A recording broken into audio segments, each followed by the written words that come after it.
Friends, roadies, countrymen, and all listeners around the world, here we go again. It's me, J.E., John Edmund, once more. And this month, it's Father and Son month. So, over to the younger set. Here we go.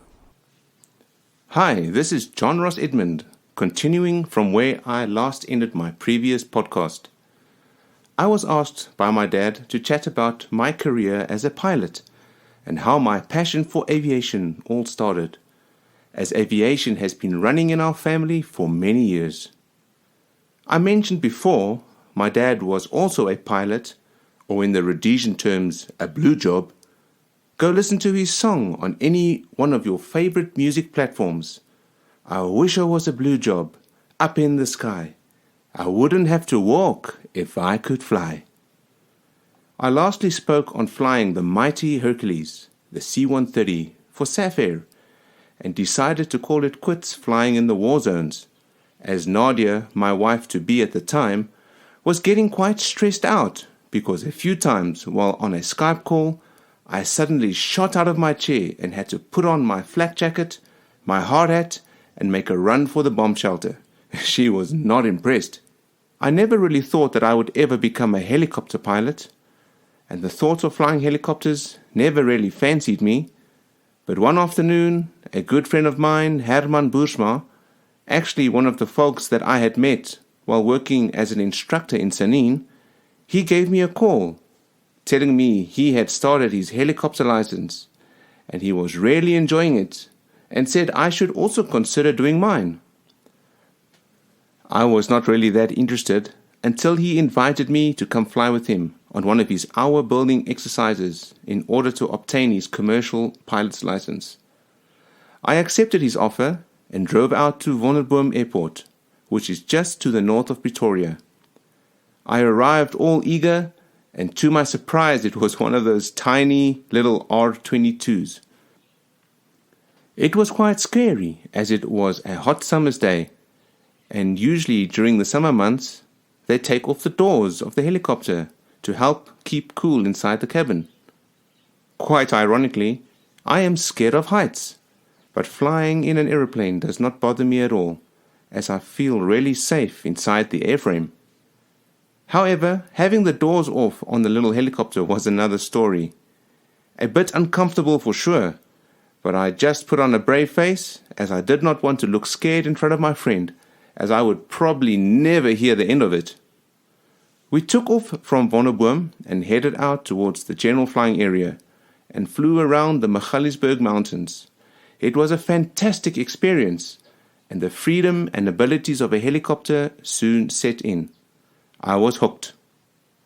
After the flight, I went and did a bit of research and found out that it would cost me an arm and a leg to get a helicopter license, and I was definitely not in a financial position to afford it. So stepping back a few years, during my time as an instructor at 43 Air School, the training department was offering helicopter training packages for fixed-wing instructors. As I said before, I never really took interest in helicopters because at the time I was focused on becoming an airline pilot. I got the idea to give them a call and see if the offer still stood. It was really a long shot. The director of training, Mr. Stix, answered my request, and he told me that this offer is long gone and that they don't do it anymore. But he said that the helicopter division's training was picking up and that they had a few big contracts coming up, so they may require helicopter instructors in the future. He told me that he would get back to me during the week and that he would take a chance and run my request by the board of directors in the weekly meeting that they were going to have. I was quite surprised that he would go that far for me. I must have made a very good impression on him while I was working there in the past, as I always flew many hours a month for the school, and I had a very good safety record. I was never scared to shy away from any work that they offered me either. During the next morning, I received an email saying that the directors had met and that they had come to a decision. They were going to allow me to do my helicopter training, but of course there were certain terms and conditions. At the time, 43 Air School was operating a satellite base in Bishu, King Williamstown. Not many instructors wanted to go there as it was in the middle of nowhere.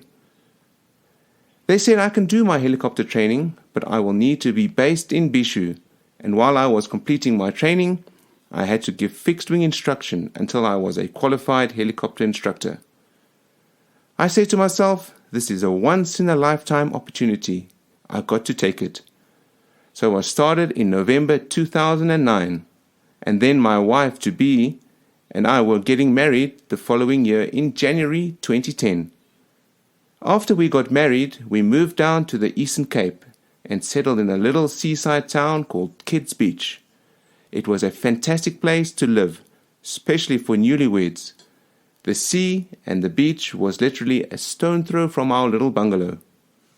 We lived in Kids Beach for about 6 months, then we decided to move into East London, as Nadia got a job there, and to save her travelling, we had to move into town.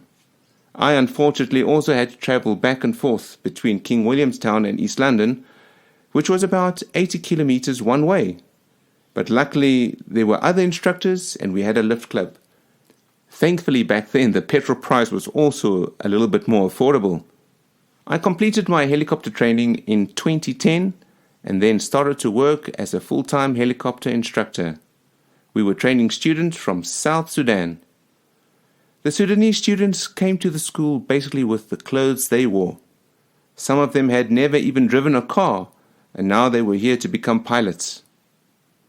With lots of practice driving the school's bucky up and down the taxiway as a coordination exercise, and then completing all the required flying lessons, we had them flying solo in a few hours. A funny story that I remember was on one rainy day when there was no flying due to the bad weather. We looked out the window at the road that led down to the main road and that led to town. And there it was. The bucky was driving out. We all ran after it and stopped the vehicle. We asked the guys, "And now? Where are you going?" They said, "Sir, we know how to drive, so we are off to town." We explained that they could not do that. The Sudanese students did very well with their theory exams and their practical side too. We did not have one training accident or incident during the whole course. I have also learnt a valuable life lesson from these chaps, especially to be grateful for what we have. The stories that they told about their struggles that they faced with the war in their country really touched my heart. As I said in my previous podcast, that Africa is all about power and no regard for the people of the land. Some of the guys even had gunshot wounds. When my time was up at the air school, I set out to go find another job, as the contract had come to an end, and we actually had no choice but to move on. So Nod and I packed up our lovely little flat that we were renting. The apartment was on the 3rd floor, and it had a spectacular 180-degree sea view. It was probably the best place that we had ever stayed at, and we often talk about our East London days. We moved up to Pretoria, and I managed to find a part-time job with Netstar, flying a Robinson 44 at night, doing vehicle tracking and recovery. It was quite an intense job, with no room for error. I also helped out another security company that did cash-in-transit protection and monitoring cable theft. One afternoon, I got a call from a friend who was a nature guide and a professional hunter. He asked me if I could arrange a helicopter to fly up to the northern parts of Mozambique, as they were busy with an elephant and sable antelope project in the Mahua area. It was a very long way to fly in a Robinson 44, but it could be done. An amazing trip. So I jumped at the opportunity and I managed to hire a helicopter from a company I had also assisted. They gave me the helicopter in good faith that the client would pay me once we had completed the job. Thank goodness it all worked out fine. I was lucky enough to have a faithful and trustworthy navigator with me on this trip. Yes, my wife Nadia. I could say it was almost a second honeymoon, as we rarely went to some remote places. On the day of departure, I got this call from the nature guide's wife. She told me it's their wedding anniversary in a few days, and since he is so far away, would I mind to please take up a gift, I said sure I would, thinking it would be something small like a bottle of whiskey or something in that line. So the lady met us at the airport in the morning, and it turned out that it was a portable satellite TV set. I still don't know how I managed to fit it all in the helicopter, in between the 6 extra jerry cans of avgas which was on the back seats. This was our reserve fuel, just in case some of the airports had run out. We also had our own personal luggage. Anyhow, it worked. We started the trip off at Grand Central in Midrand, and the first part of our journey we flew to Kruger International Airport for customs. The next leg of the trip was to Vilanculos, where we had spent the night and enjoyed a fantastic Portuguese seafood platter that I can still taste today. Prawns, mussels, crayfish, and the catch of the day. It was drizzled in a porra peri-peri sauce that required the fire brigade to put out the burn, but it was worth it. We woke up very early the next morning, as we had a long day of flying ahead of us. Vilanculos to Beira, Beira to Quiliman, and all along the beautiful Mozambique coastline. I was really amazed at how colossal the mighty Zambezi River is, where it meets the ocean at Beira. I also thought to myself, there are not many places to land if we do pick up an engine problem. From Beira, we had a 2.5-hour flight inland to the base camp, which was just east of Mahua town. We were chasing the sun on this last leg, as the refueling stops along the way took much longer than expected. The total flight time was about 13 hours, excluding the time wasted on the ground refueling, so it was about a 2-day trip in total. The terrain in Mozambique is breathtaking, with these tall stubby mountains that just shoot out of the ground in random places, some of them as high as 7,000 or 8,000 feet above sea level.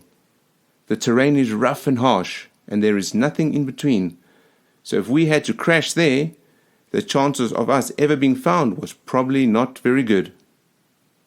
The camp that we stayed at was quite primitive. It was a tented camp, and there was no cell phone reception, no electricity or running water. When it was time to shower, the camp staff would boil water on the fire, and they would fill up a small tank above the tent with hot water. So you had about 2 minutes of hot water, so you had to hurry up and wash fast. We completed the mission in Moz, and it was time to head home. The weather was fantastic the whole way until we had to fly the last stretch from Kruger to Grand Central Airport. The escarpment was closed in by massive thunderstorms. Knowing well that many pilots had come short in these mountains, I made a wise decision to rather turn back to Kruger and attempt the flight the next day, which we did. Not long after the Moz trip, another opportunity came knocking on my door. A gentleman called me and asked me if I would be willing to move down to Kimberley for a few months, as he had customers that had just bought a Robbie 44, and they needed to learn to fly it. I set out to Kimberley, and on arrival I was introduced to my new students. They were diamond miners, and they mined alluvial diamonds along the Vaal River. The helicopter that they bought was going to be a very useful tool for them to operate more efficiently between their different mining sites.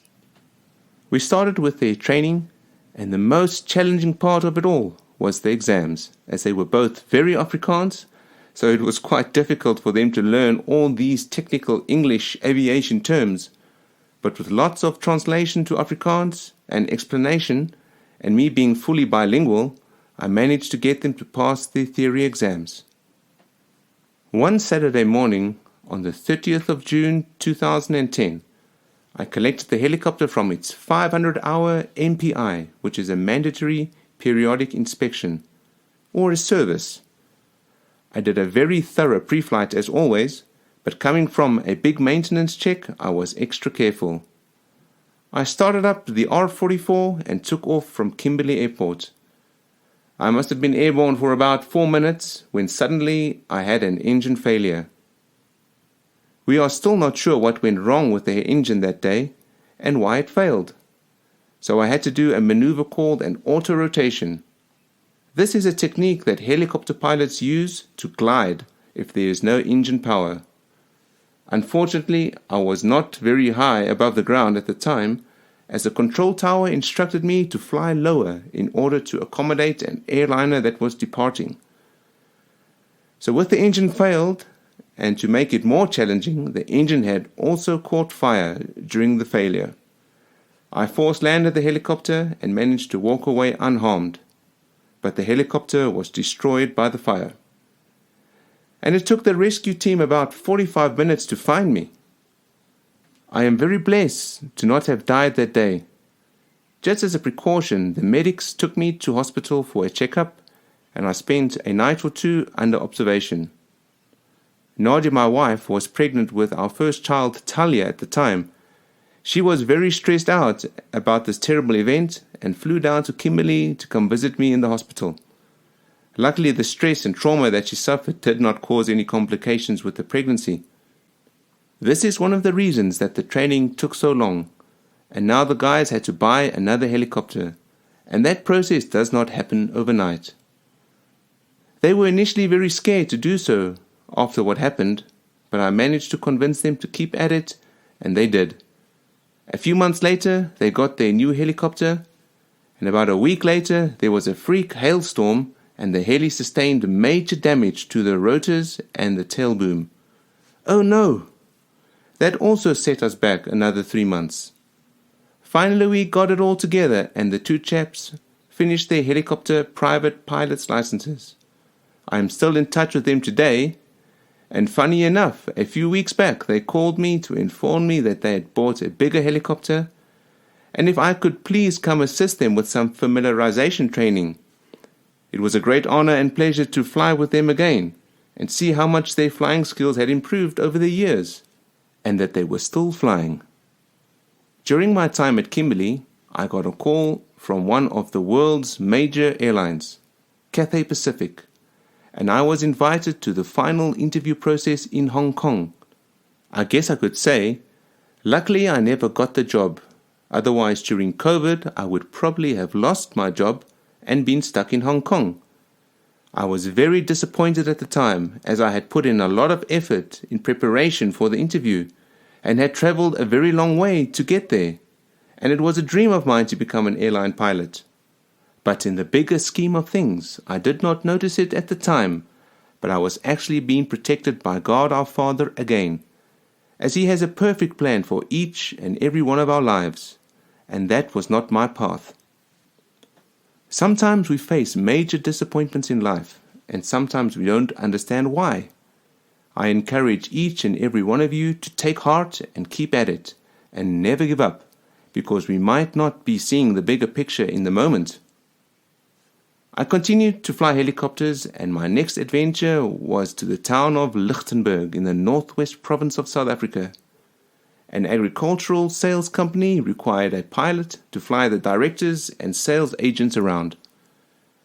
Luckily, this time the whole family could move together, and we settled in Lichtenburg for the next few years. As aviation goes, I was given the letter saying that the company was liquidating and that I would be retrenched. Luckily, we had a backup plan, and Nadia and I decided to open up a restaurant, an Ocean Basket to be exact. Oh boy, was that hard work, especially dealing with the general public. We learned many lessons. We ran our restaurant for about 4 years, and unfortunately had to close it due to financial difficulties. During the time that we had our restaurant, I had taken a bit of a break from the aviation sector. I did keep my flying licenses current during that period, and did the odd flight when the opportunity presented itself, but not much at all. I was not happy as I was not flying. The restaurant business was draining my soul. After we closed the restaurant, I managed to get a job with a company called Solenta. They operate ATR-72 cargo aircraft in West and Central Africa. It was the only opportunity at the time, so I had to take it. The bad part about flying contract is it took me away from my family for 2 months or more at a time. And after 3 years of contract flying in Africa, I needed to find something local. Not that I did not enjoy it, but my family needed me home. Funny enough, the opportunity that came up was back in Lichtenberg. This is where I am currently flying for a fuel depot company. They have a Cessna 421 Golden Eagle and an Airbus EC-130B4 helicopter. I am very privileged to be able to fly helicopters and aeroplanes. I mostly need to thank my family for standing behind me during all these years of moving around and often being in and out of work. It has not been an easy road, but we always rise to the challenge and take it head on. As my dad says in one of his songs, pick yourself up and dust yourself down. Battles ain't won lying down on the ground. I have always treasured these words and made it my mission to never give up. Thanks again for listening to my podcast. In the meantime, take care, God bless, and stay safe. Thanks, my boy. That was great. In closing, may I remind you all to like and subscribe to my YouTube channel. Keep an eye on my website, and should you want any of my music, it's available on most popular music platforms.